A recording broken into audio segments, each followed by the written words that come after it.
औज़ुबिल्लाहि मिनश्शैतानिर्रजीम बिस्मिल्लाहिर्रहमानिर्रहीम। हदीसुनि में क़ुरान करीम जा घणा ई फ़ज़ाइल बयान कया विया आहिनि। उन्हनि मां 3 हदीसूं हीअ आहिनि। नंबर 1, हज़रत अलीउल मुर्तज़ा करमल्लाहु ताला वजहुल करीम खां रिवायत आहे त ताजदार रिसालत सल्लल्लाहु ताला अलैहि वसल्लम जन इरशाद फरमायो त अन क़रीब हिकु फितनो बर्पा थींदो। मूं अर्ज़ कयो, या रसूल अल्लाह सल्लल्लाहु ताला अलैहि वसल्लम, उन खां बचण जो तरीक़ो छा आहे?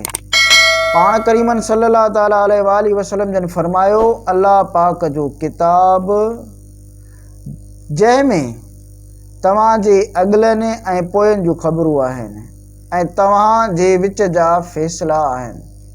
क़ुरान पाक फ़ैसिला कुन आहे ऐं हीअ का मज़ाक़ नाहे। जेको ज़ालिम हिन खे छॾींदो, अल्लाह पाक उन खे तबाह कंदो, ऐं जेको हिन जे गेर में हिदायत ॻोल्हींदो, अल्लाह पाक उन खे गुमराह करे छॾींदो। उहा अल्लाह पाक जी मज़बूत रस्सी ऐं हिकमत वारो ज़िक्र आहे। उहो सिधो रस्तो आहे। क़ुरान पाक उहो आहे जंहिंजी बरकत सां ख़्वाहिशूं बिगड़जंदियूं न आहिनि ऐं जंहिंसां ॿियूं ज़ुबानूं मिली उन खे मुश्तबा ऐं मशकूक नथियूं बणाए सघनि, जंहिंसां उलमा सीर नाहिन थींदा, जेको घणो पढ़ण सां पुराणो नाहे थींदो, जंहिंजा अजाइब ख़तम नाहिन थींदा। क़ुरान ई उहो आहे जंहिंखे जिन्हनि ॿुधो त इहो चवण खां बिना रही न सघिया त असां हिकु अजीब क़ुरान ॿुधो आहे जो चङाईअ जी तरफ़ रहबरी कंदो आहे, त असां उन ते ईमान आंदो। जेको क़ुरान जो क़ाइल थियो उहो सचो आहे।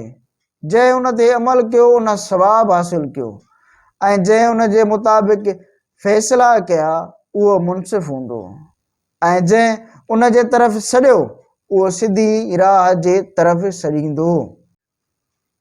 हदीस नंबर 2, हज़रत अबू सईद खुदरी रज़ी अल्लाह ताला अन्हु खां रिवायत आहे त रसूलुल्लाह सल्लल्लाहु ताला अलैहि वसल्लम जन इरशाद फरमायो त अल्लाह पाक इरशाद फरमायो आहे त जंहिंखे क़ुरान मुंहिंजे ज़िक्र ऐं मूंखां सुवाल करण खां मशगूल रखियो, उन खे मां उन खां बहितर ॾींदुसि जेको घुरण वारनि खे ॾींदो आहियां।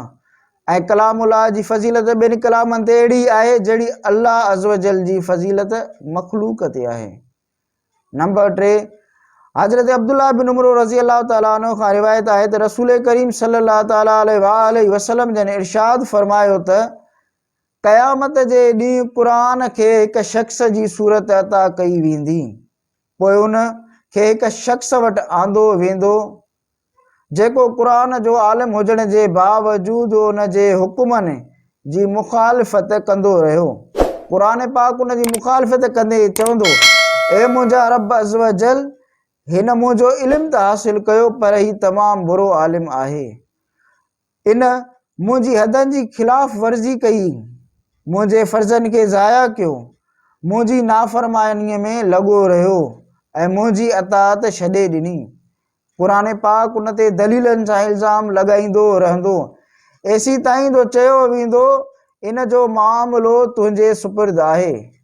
क़ुरान पाक उन जो हथु पकिड़े वठी वेंदो, एसी ताईं जो उन खे जहन्नम जे हिकु जबल खां ऊंधे मुंहुं केराए छॾींदो। पोइ क़ुरान पाक खे हिकु अहिड़े नेक शख़्स वटि आंदो वेंदो जो क़ुरान पाक जो आलिम हूंदो, उन जे हुकुमनि जी बजा आवरी कंदो रहियो। क़ुरान पाक उन जे बारे में चवंदो, ए मुंहिंजा रब अज़्ज़ व जल, हिन मुंहिंजो इल्मु हासिल कयो ऐं ही बहितरीन आलिम आहे।